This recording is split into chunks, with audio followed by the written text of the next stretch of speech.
अस्सलाम वालेकुम पाक व्हीलर्स। मेरा नाम है स्मीद और आप देख रहे हैं पाक व्हील्स।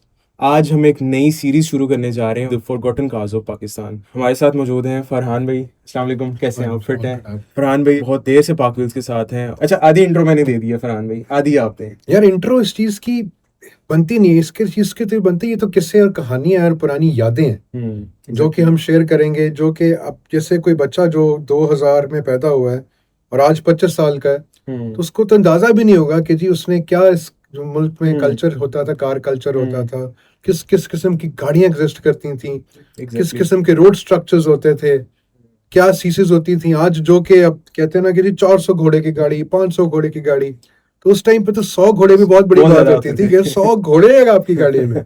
ऐसी so this is very nostalgic for me because it will drive down to lot of my memory lane. और पुराने जितने होते थे हमारे पाक व्हीलर्स, जो कि अभी अल्लाह ताला उनको और जिंदगी से सेहत दे, अब सारे 50-55 प्लस हैं, उनके निकनेम भी उन गाड़ियों के बेस पे होते थे इंटरेस्टिंगली। ऐसी है एग्जैक्टली। तरफ so if you don't know, spectra was a car जो कि 2000 में आई थी, 1999 के एंड पे 2000 में। और उस गाड़ी को इतना पसंद किया गया था कि पहले 2 साल में उसने कोई 4-5 हज़ार यूनिट्स बेच दिए थे। तो मेरे ख्याल से हम उसी के बारे में बात करते हैं। अच्छा। जो रूह होती थी ना उसकी, वो हम्म। खालिस होती थी, डिजिटल नहीं होती थी। आजकल डिजिटल रूह है, so everything is digitalized। Plug it in, सब कुछ चेंज करें। उस टाइम पे तो कार्बोरेटर को सेट करते जाओ, जब पानी आ गया छोटे पीछे, हाँ जी आ गया, सेट हो गई गाड़ी। सही है। सो ये बहुत फर्क है। मेरे ख्याल से हमारी कम्युनिटी में एक है जिनका नाम स्पेक्ट्रा है, मेरे ख्याल से। Saqib, one of good friends, जिन्होंने इनिशियल पार्क व्हीलर्स में से जिन्होंने इन्वेंट किया था, और उनका nickname used to Spectra because वो डाई हार्ड फैन थे स्पेक्ट्रा के। उन्होंने दुनिया की कोई सारी गाड़ी एक तरफ, स्पेक्ट्रा एक तरफ। किया पाकिस्तान में दूसरी दफा आए हैं। दीवान फरूक मोटर्स लिमिटेड पाकिस्तान में किया को लेके आए थे और सिंध में वो असेंबल होती थी। काफी सारे मॉडल्स लेके आए। क्लासिक थी, स्पेक्ट्रा थी, प्राइड थी आई गेस।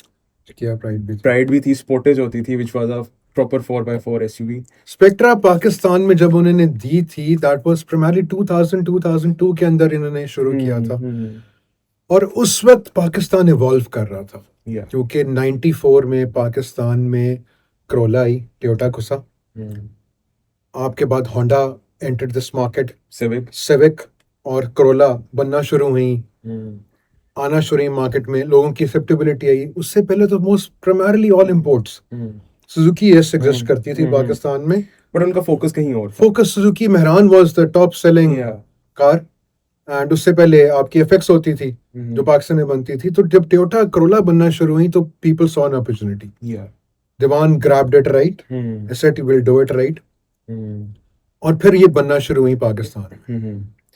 तो जो स्पेक्ट्रा थी, अभी बाली भाई मुझे बता रहे थे कि जिसके घर में होती थी ना उसको रिच समझा जाता था, तो इसके पीछे क्या चक्कर था? यार गाड़ी फर्क थी ना। आप ये देखो कि उस टाइम पे अगर आप जाके अपना गाड़ियां उठाओगे, तो आपके पास आपको जो उस वक्त लोकल गाड़ियां थी, जिसमें सिविक थी, करोला थी, वो सारी सेडान्स थी। या। डिग्गियां पूरी प्रॉपर डिग्गी, प्रॉपर बूट आगे। तो जब स्पेक्टर आई ना, तो एकदम ना वाओ, बिकॉज हैचबैक और 4 दरवाजे वाली हैचबैक, क्योंकि स्पोर्ट्स कार की कैटेगरी में एक डिफरेंट लीग में गिनी जाती।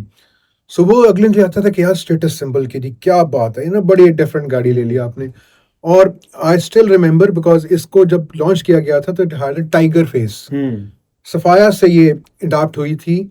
और पाकिस्तान में जब मॉडल लॉन्च किया था, जेन 2 जब लॉन्च की थी इन्होंने, दैट वाज कॉल्ड इट, किसका ये more of a tiger face है। So had 4 lights in the front. जब उस जमाने में देखें तो ये गाड़ी, जो गाड़ियां उस जमाने में थी, डिजाइन जो थे उस हिसाब से बहुत एक अच्छा डिजाइन था इसका। It was a very futuristic design, क्योंकि उस जमाने में आपकी गाड़ियों में एल्यूमिनियम के आप इस्तेमाल नहीं करते थे माउंट्स।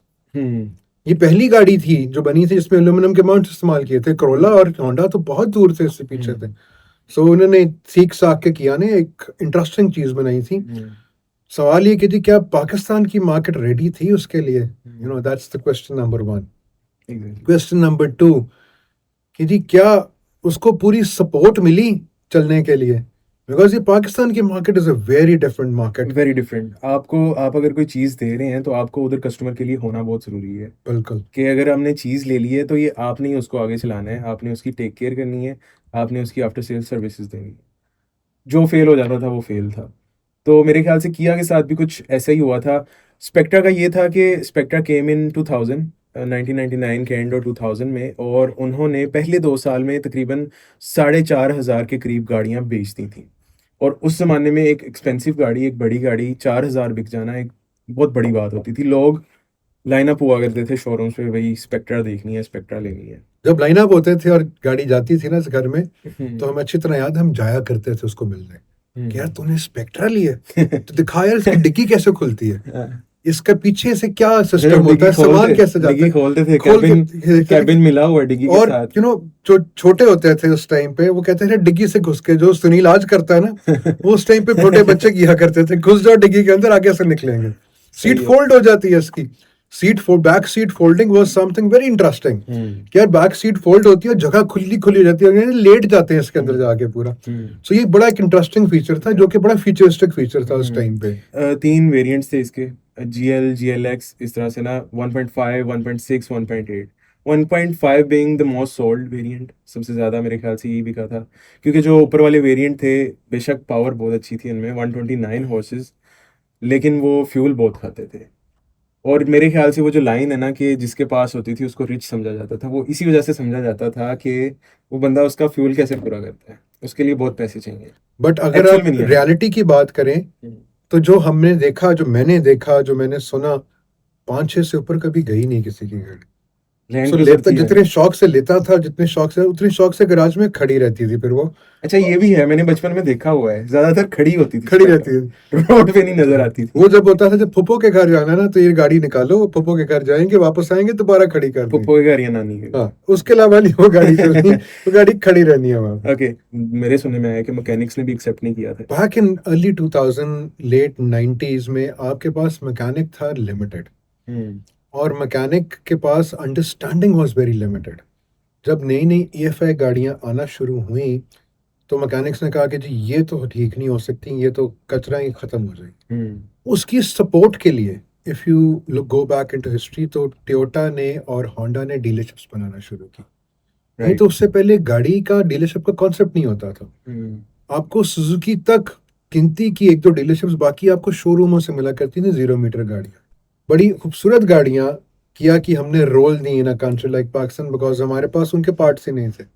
सो नजर आया जाके जी, एंड पे किया का बम्पर नहीं मिल रहा, तो जी करोला 86 का बम्पर लगा दो, करोला 92 का बम्पर लगा दो ऐसी इसको। है, ऐसी। और मेरे ख्याल से इतने ज्यादा लोगों को वो गाड़ी की टेक केयर करनी कैसे करनी है वो भी नहीं था तब आइडिया। यार तब हम भी सीख रहे थे ना, हम भी तो नई नई गाड़ियां आ रही थी।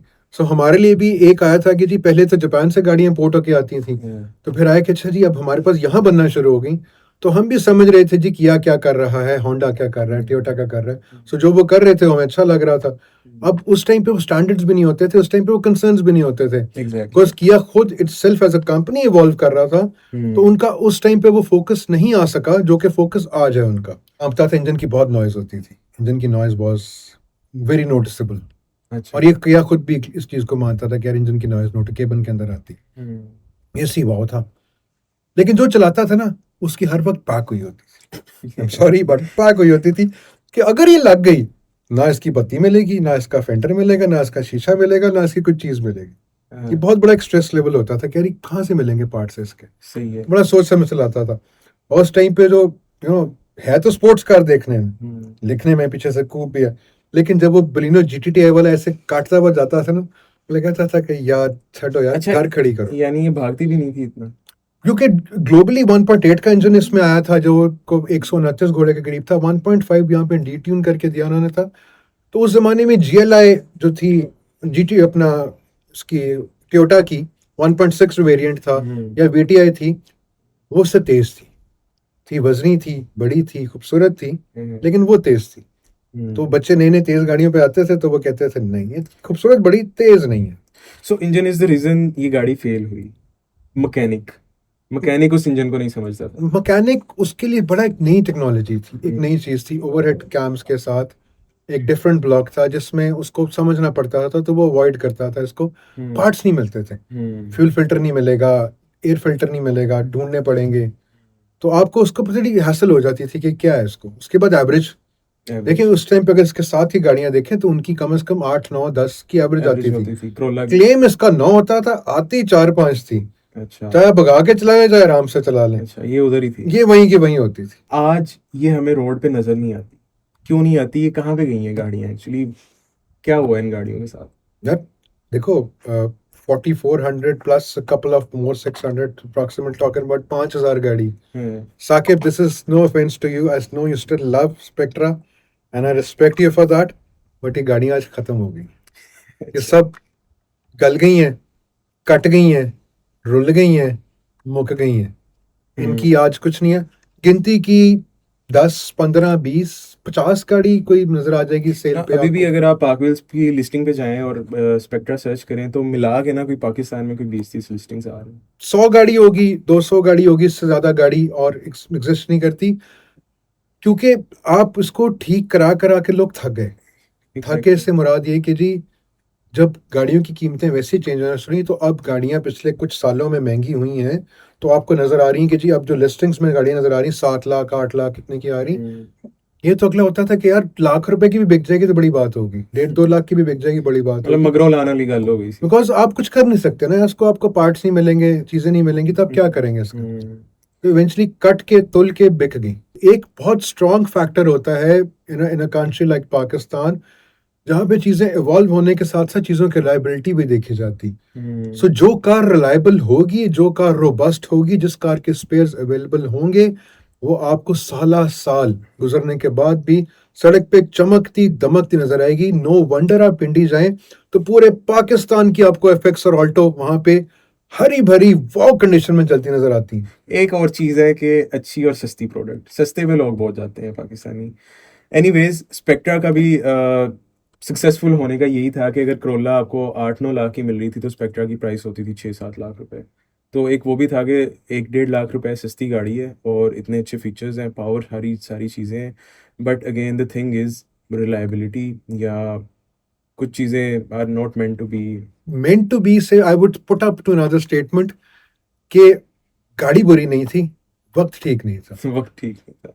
उस टाइम पे जिसने ये गाड़ी ली हुई ना, अगर आपके डैड ने या आपके ग्रैंड डैड ने वो गाड़ी रखी हुई, तो why don't you go and ask him कि what was experience. He would tell you all beautiful things he and she have been through in that car in that era, because I'm sure there are 5,000 families in Pakistan who had the liberty to enjoy that Spectra और उन्होंने वो अच्छा वक्त देखा हुआ है। So my humble request would be, go back to your parents और उन 5,000 लोगों से बात करके उनकी जिंदगी की वो खूबसूरत स्टोरी जरूर सुने।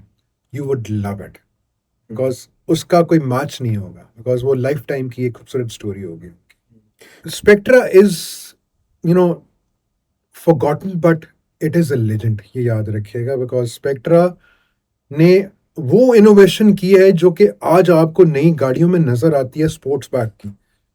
उस टाइम पे स्पेक्ट्रास ने बैक इन 2000 जो लीप लिया था, leap of faith, with the tiger front end a sports back, वो आज आपको गाड़ी में नजर आता है। इसलिए बहुत अच्छी गाड़ी थी, बहुत मजे की थी, एंड आई रियली विश कि जी ऐसी गाड़ियां दोबारा बने, बिकॉज ये फ्यूचर की गाड़ियां थी जो उस टाइम पे आ गई थी। हम रेडी नहीं थे, गाड़ी ठीक थी वो। So I think that was it about the today's episode of remembering the popular cars, the forgotten cars of Pakistan. तो पहली एपिसोड थी, बहुत सारी गलतियाँ, बहुत सारे चीज़ें जो आपको शायद ना पसंद आई, उनके लिए पहली माजरत है। और मज़ीद इस तरह की एपिसोड्स के साथ हम आते रहेंगे।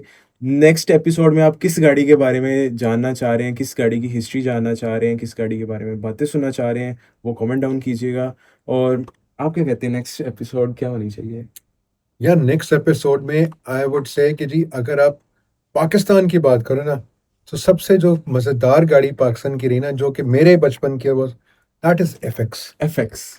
So FX has a lot of beautiful memories with anybody and everybody, because anybody who is plus 50 ने FX का जमाना देखा हुआ है, और वो गोल्डन टाइम था कि जी जब FX ने इवॉल्व किया। नेक्स्ट एपिसोड में इंशाल्लाह एफएक्स पे बात करेंगे, क्योंकि फरहान भाई के पास बहुत सारी चीज़ें होंगी एफएक्स के बारे में बोलने के लिए, राइट?